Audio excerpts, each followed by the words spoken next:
So straight out just like that, we're getting ready to roll out with our Production Sedan Classic. Thanks to Hard Electrical. We've sorted them out. We've lined them up as they come through turns number 3 and 4, Hawkins Corner.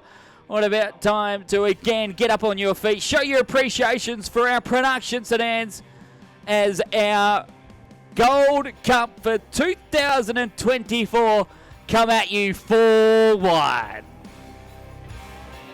The Cortina's in it as well, and Storm and Norman there. Your top 8 cars are 30 laps of our Production Sedan Classic is green. Great feeling knowing we've got through turns number 1 and 2.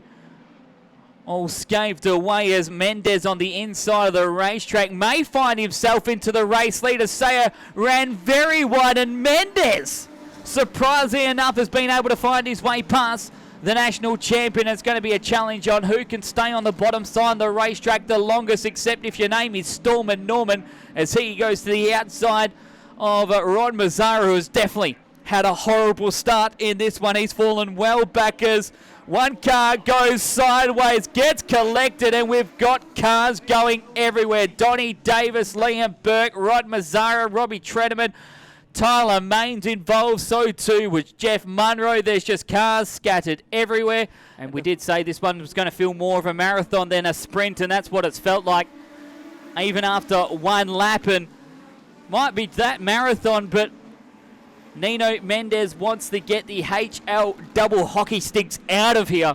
What a start from the 11 machine, and so too Rod Mazzara. You think he wants to make amends from that horrible start as he now rolls the outside of the racetrack to try and take over second place from Kyle Sayer. Lap number 2 still goes away, the 11, but a on-again, off-again relationship with the top side of the racetrack. 2024, look at him dig big time on the outside. Rocket Rod Mazzara.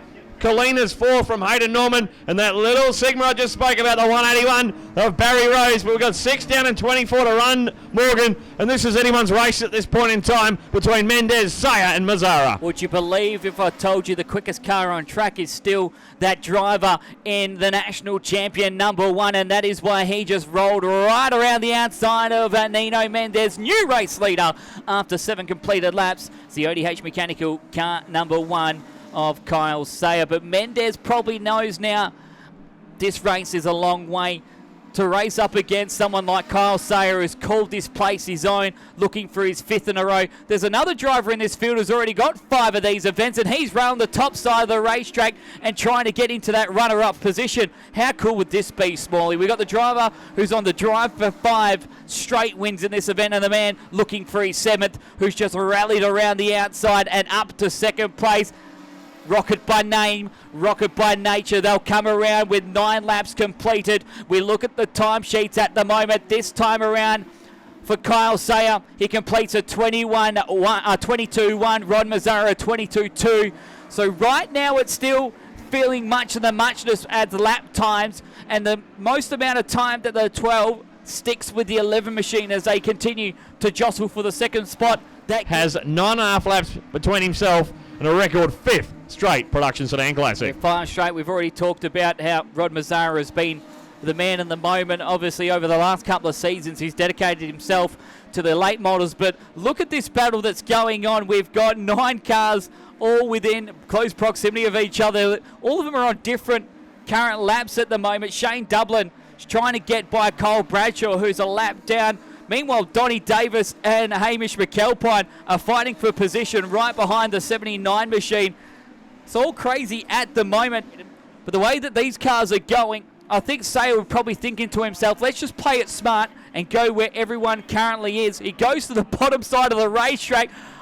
Maybe don't listen to me. Just do whatever you want to do, Kyle Sayer, because anywhere you want to go, you seem to be able to get by him. He went 3 wide with lap competitors and still didn't lose any time.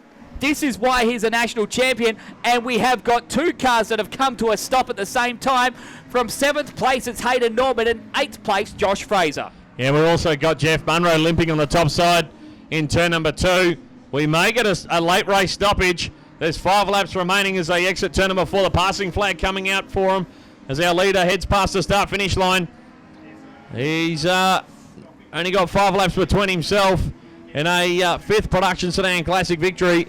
And I think the yellow lights have come on. In fact, they have, because Jeff Munro's come to a stop here in the front straight as Murray Owen finished. The number 2 Commodore coming to the start-finish line. That was a bit of a wild moment. Let's see if we can get that on the speed shot as well, because that... Replay coming up. Look at this, Morgan. Talk us through this. This is just giving it the old tally-ho. Are you trying to say this is because I'm a king of a spin-out? Hang on, is there a double meaning of what you just said there? Mitch Killeen, and I have a funny feeling it's time for the Sigma to shine bright like a diamond, as Beyonce would sing, as they all rail the inside. Bar one, and we've got a big mistake from your national champion. Has he got a right rear going down? Oh, the cat is amongst the pigeons right now in this one. Mendez is your new race leader. Mitch Killeen second, and here comes a little Sigma in third. Yeah, the 181 digging on the bottom like it does every single time late in the day here at Ellenbrook in the Production Sedan Classic, as Kyle Sayer, rotten luck with a flat right rear tyre. He limps to the infield. But look at the battle for the minors. Mendez all of a sudden finds himself in the lead. Mazzara throwing the Commodore around on the other top side of the Ellenbrook Speedway. 4 to run and a dramatic finish to this year's RDA Production Sedan Classic. The 181 trying to go to work on the bottom side of the racetrack, trying to run down the 2 Commodores in front of him of Killeen and Mendez. As Mazzara now slowing. I think he might have a flat right rear tyre as well. The 12 car all out of noise. He won't win a 7th Production Sedan Classic this afternoon. Will Rocket Rod. He's limping back through the field in the 12 car for Crane Corp Australia. 3 to run, Morgan, and the 181 is going to work once again on Mitch Killeen, but not that he would know it. Nino Mendez has over a second back to the 4 car of Mitch Killeen. Here comes the run from the ages, both of them trying to lock onto the bottom side of the racetrack. Watch the speed shot of the little Cortina as well, trying the top side of the racetrack as the 4 up against the 181, man to the bottom side of the racetrack. There'll be one more lap left to go as Leanne Swift has grabbed the white flag. Nino Mendez, we're not going to call it the silver platter, but by gee, you love to be lucky sometimes just like that. One more lap to go, but Mazzara has come to a stop here on the front straight. We still stay green. It's all safe, all well. There's the gap your race leader has, and Smalley. We will have a new Production Sedan Gold Cup thanks to Ahan Electrical. Nino Mendez is your victor. And a whole heap of others as he comes through Hawkins Corner one more time. Let's hear it for Nino Mendez. Ladies and gentlemen, outstanding performance in car number 11. He'd be absolutely delighted.